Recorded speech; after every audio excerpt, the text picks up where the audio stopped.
سرخط مهمترین خبرها: وزارت تندرستی مرگ یک نفر از بیماری سوختنی را رد کرد. یک سازمان مخالف دولت حکم دلمراد ارگشوف را ظالمانه خواند و در دوشنبه 90 کس را برای فالبینی و جادوگری جزا دادند.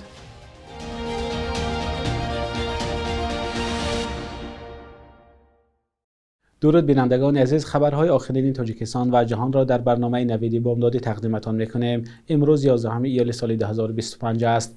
وزارت تندرستی تاجیکستان مرگ یک ساکن ناحیه خراسان از بیماری سوختنی را رد کرده است، اما این نهاد تصدیق کرده است که در ناحیه خراسان 3 کس به بیماری سوختنی گرفتار شده صحت شدند. روز 9 ایار پیوندان قمرالدین رحیموف ساکن ناحیه خراسان ادعا کرده بودند که احتمال برادرشان بعد استعمال گوشتی که از دکان دیه خریده بود به بیماری سوختنی گرفتار شده افتید. اما وزارت تندرستی تاجیکستان میگوید که سبب مرگ رحیموف بیماری جگر است. در وزارت تندرستی تاجیکستان گفتند که گوشتی که این ساکن خراسان گویا از آن سرایت یافته است سنجیدند و در آن علامت‌های بیماری سوختنی پیدا نشد. اطلاع آلترناتیوی در این باره دسترس نیست. وزارت تندرستی دلیل آورده است که اگر قیام الدین رحیموف بعد استعمال گوشتی از دکان دیه خریده سرایت میشد، باید دیگر ساکنان دیه هم به بیماری سوختنی مبتلا میشدند. با این حال وزارت تندرستی تاجیکستان تصدیق کرده است که 3 ساکن ناحیه خراسان با بیماری سوختنی سرایت یافته بعداً توبه کرده صحت شدند. رادیوی آزادی مستقلانه این معلومات را تصدیق کردن نمیتواند. در حالی که اطلاع آلترناتیوی در دست نیست، وزارت تندرستی خبرها درباره سوزاندن 10 گاو در ناحیه خراسان را بعد مبتلا به سوختنی رد کرده است. بیماری سوختنی یک بیماری خطرناک می باشد که از حیوان به انسان میگذرد. جنبش اصلاحات و رشد، یک سازمان مخالف دولت و خارج از تاجیکستان، حکم زندان دلمراد ارگشوف یک از اعضای این سازمان را ظالمانه خوانده سخت محکوم کرده است.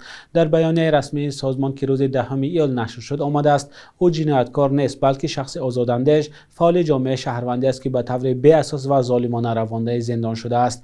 در بیانیه این سازمان آمده است که ارگشوف که پس از 13 سال زندگی در آلمان ماه نوامبر سال 2024 به تاجیکستان اخراج شده بود، با اتهام ساخته و انگیزه کاملا سیاسی روانه زندان شده است. دادگاه ناحیه سینا در شهر دوشنبه دلمراد ارگشوف را روز 27 فوریه امسال با گناه دعوت عمومی برای فعالیت افراطگرایی به 8 سال زندان محکوم کرد. در این باره اولین شده رادیوی آزادی خبر داده بود. حکومت تاجیکستان سالهای اخیر برای سرکوب دیگراندیشان، زندانی کردن خبرنگاران و منتقدان دولت از طرف سازمان‌های حامی حقوق و کشورهای غربی به تکرار تنقید می‌شنود. ریاست کارهای داخلی دوشنبه میگوید که در نیمه اولی سال روان تنها در پایتخت کشور 90 کس برای فالبینی و جادوگری جزا گرفتند. در خبرنامه رسمی آمده است که نسبت 84 کس پرونده مأموری ترتیب داده شده آنها جریمه شدند، اما با گفته مقامات 6 نفر دیگر که تکرارا به فالبینی و جادوگری دست دادند نسبتشون پرونده جنایتی آغاز شده آنها جزای سزاوار گرفتند، اما مقامات مشخصا جزای آنها را نگفتند. مقامات تاجیکستان از اول امسال یک معرکه مبارزه با فالبینان و جادوگران را آغاز کردند، ولی پیوندان برخی از این بازداشته‌ها گفتند خویشاوندان آنها جادوگر و یا فالبین نبودند بلکه تنها دعاخوانی می‌کردند. رهبران فرانسه و بریتانیا خواستار جاری کردن تحریم‌های نو علیه روسیه شدند تا مسکو به آتش بس در اوکراین تن دهد. کیر استارمر نخست وزیر بریتانیا گفت که تمرکز کشورها باید به آن روانه شود که ولادیمیر پوتین را سر میز مذاکرات آورند. این فشار مشترک تغییرات خواهد کرد، گفت نخست وزیر بریتانیا. اظهارات رهبران فرانسه و بریتانیا در جریان همایش کمک رسان‌های اوکراین در شهر روم ایتالیا صدا داد. امانوئل مکرون پرزیدنت فرانسه از کشورهای متحد دعوت کرد که فشار را بر روسیه بیشتر کنند تا چیزی نوی به دست آید. مکرون تاکید کرد که فشار بر روی اقتصاد روسیه میتواند وضع را تغییر بدهد. رهبران اروپا در نشست روم تاکید کردند که جایگیر کردن نیروهای پاسداری صلح در اوکراین بعد برقرار کردن آتش بس فوراً عملی کرده می شود. مسکو قبلا به حضور همگونه نیروهای پاسداری صلح در اوکراین مخالفت کرده است. یک بلاگر تاجیک سنجیده است که راههای درست مهاجرت به آلمان یک از کشورهای مترقی اروپا چگونه است و خرجش چقدر می شود. سلمان یونسوف در یک مرکز به خواهشمندان زبان آلمانی می آموزاند. همکارم شعلای عبدالله با او صحبت کرده است که آن را با هم ببینیم. زندگی در آلمان از تاجیکستان چی فرق ها دارد؟ راههای درستی مهاجرت به آلمان کدامند و خرجش چقدر است؟ چرا یک دولت اروپایی به مهاجران امتیازها می دهد و آنها را دستگیری می کند؟ این و دیگر سوالها را آموزگار تاجیک سلمان در صحیفه‌اش تحلیل و بررسی می کند. مثال چه حجت رانندگی میگیری، چه کارت بانکی میگیری، و مانند این چیزها بسیارتر سخن میکنیم. او در یک مرکز مهاجرت با آموزاندن زبان آلمانی و پیدا کردن کار برای مهاجران فعالیت دارد. از روی مشاهده‌هایش میگوید سالهای اخیر شماره تاجیکان زیاد شده است که در آلمان از روی اختصاص کار میکنند. در ساحه طب بسیار دکترا میشناسیم که جراحای خیلی خوب هستند، در کلینیک‌های خیلی خوب کار و فعالیت میکنن.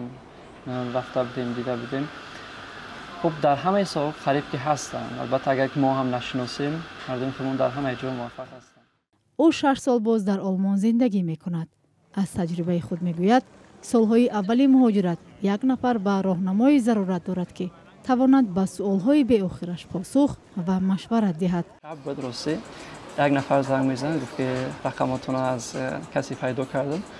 ما در سربیا گفت نمیدونم در کجای هستیم، گفت بیکار هستیم، یک 7 نفر هستیم از لاتویا اومدیم و تا اونجا مراجعه کردیم، پاسپورتمون هم گرفتن از دستمون و کاری خیلی مشکل میفهمونم، معاش هم نمیتیم، میخوایم از اینجا ببرویم، چیکار کنیم؟ یکم راهش به ما بگوین. بعدا یک شناس داشتیم در فرانسه، اونجا صبح زنگ زدیم گفتیم که خیلی بچه‌ها هست و کار تامین کرده میتونیم، گفتم رقمای ما رو بتیم ما حلش میکنیم. بعد چند روزها با زنگ زدم پرسیدم، خیلی منتظری کردم، گفتم ما البته اومدیم رسیدیم کار میکنیم فعالیت میکنیم.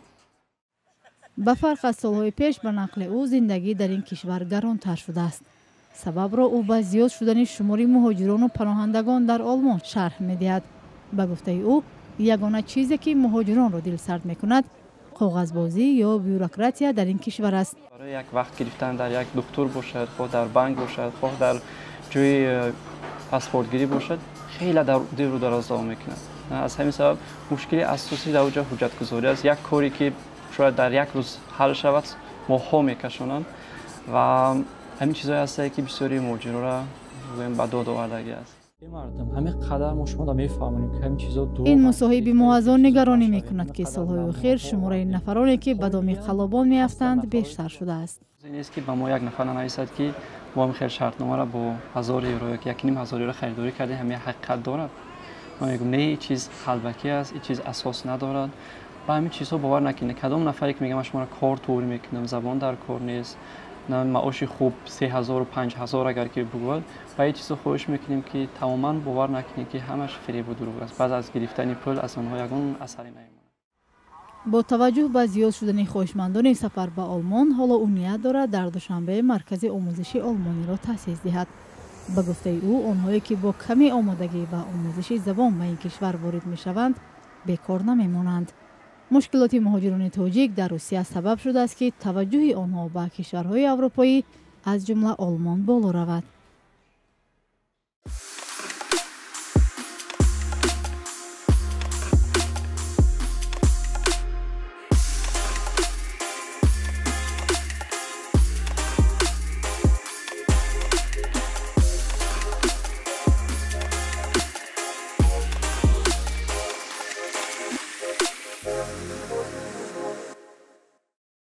مقامات انتظامی روسیه رئیس اتحادیه آذری تباران در ولایت مسکو الشان ابراهیموف را روز 10 ایول به وطنش آذربایجان اخراج کردند. 5 روز پیش از این او را از حق شهروندی روسیه محروم ساخته بودند.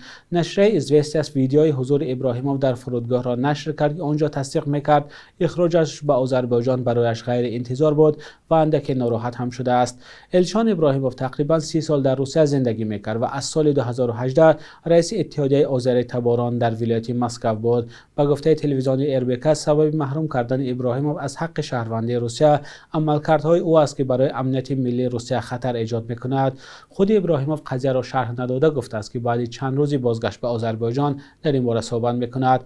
اخراج رهبر یک از اتحادیه‌های آذری تباران روسیه در پس منظر یک باره بد شدن رابطه‌های این کشور با آذربایجان صورت میگیرد. رابطه‌ها بعد بازداشت چند آذری تبار در روسیه بد شد. 2 نفر آنها هنگام بازداشت به هلاکت رسیدند. مقامات انتظامی روسیه سبب مرگ آنها را بیماری دل گفتند، اما خویشاوندانشان میگویند که نزدیکان آنها را تا دم مرگ لطکوب کردند.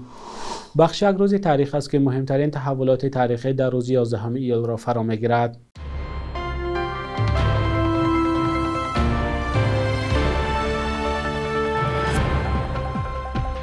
11 ایول سال 1957 شاهزاده کریم آقاخانی 4 بعدی درگذشتی بابایش امام 49 اسماعیلی ها گردید.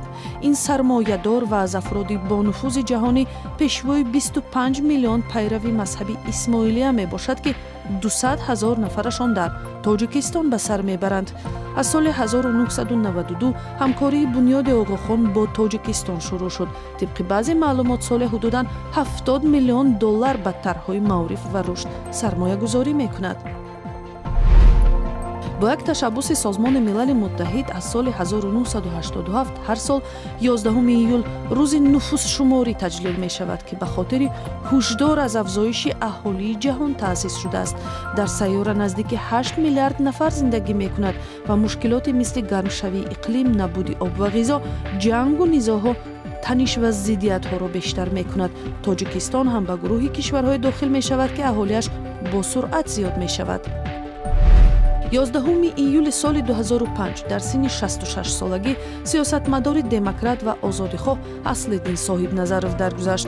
متخصص ساحه کشاورزی در آغاز سالهای 90 در مقام‌های معاون وزیر کشاورزی، رئیس بانک ملی و عضو ریاست شورای عالی تاجیکستان کار کرده.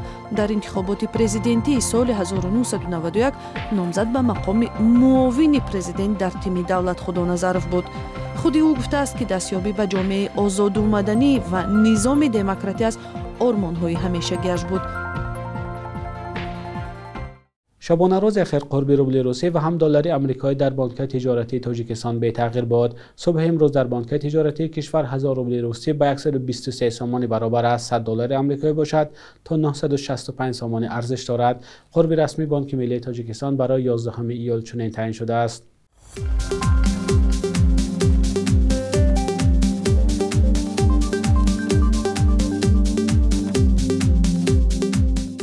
بینندگان عزیز، این آخرین برنامه نوید در هفته روان بود. در روزهای استراحت خبرهای تازه را در سامانه رادیوی آزادی با نشان آزادی.org و صفحه‌های ما در شبکه‌های اجتماعی پیدا کنید. خدا نگهدارتان.